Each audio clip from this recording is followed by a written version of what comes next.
if I got it correct, the more number of qubits we will have, the more chances of being able to crack PKI or RSA. So my mind is exploding with questions. I'll start one by one. So how about if I have these state-of-the-art quantum chips and put them in arrays? Why can't we do that? What is stopping us from using, I don't know, 10,000 of these chips? Is that a possibility? Right. Satyam, you want to take a Yeah, start? so the idea is that you want to connect these qubits in a way that I can give all the inputs and get all the outputs. The problem that happens is that there is interference, and as you add more qubits, you get more errors. And once your errors are also increasing with the number of qubits, at some point the output is garbage. And then you are not able to really scale it. And that is one of the limitations, at least, that we are aware of. I'm sure there are other physics-related limitations on how you bring these together and make this happen. As Ajit explained, it's supercooling, and some of the technology required to make this happen is also not that simple. And that's one of the reasons why only Google and IBMs who have sufficient funds to invest are seriously thinking about it.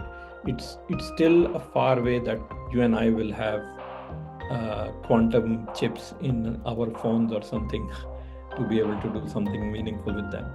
So, Asim, it's not as simple as taking two chips and putting them together and cascading their inputs and outputs together, right? And have double the capability. No, it's not that simple. Remember when we were at IBM, right, around 2007-8? So just few years around that, IBM had conveyed, or they had published that they have aligned the qubits to write IBM, right? That itself was a big achievement, right? Now, producing the qubits in this superconductor environment, okay, and then do something which you want is very, very difficult task, very, very resource and energy intensive, right? So you just cannot have two, and that's actually simply not possible, right? So you have to phase wise, you have to increase. That's why it has taken so many years from 4 qubit to what we are claiming.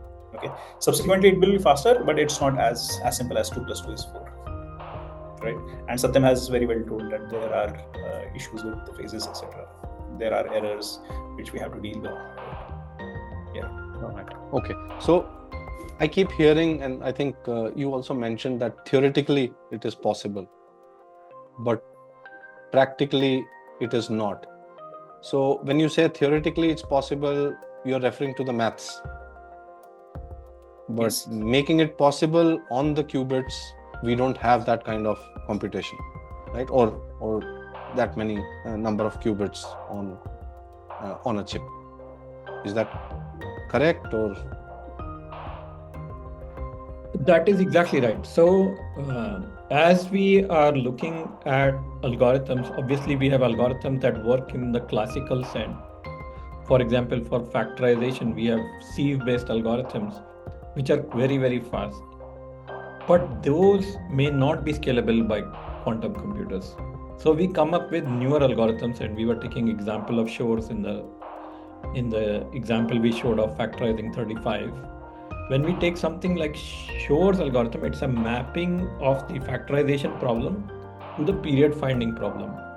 And the reason we can use this is because it is designed in a way that it can leverage the quantum acceleration to speed up, to reduce this to polynomial time or simple cubic time instead of the exponential time it was.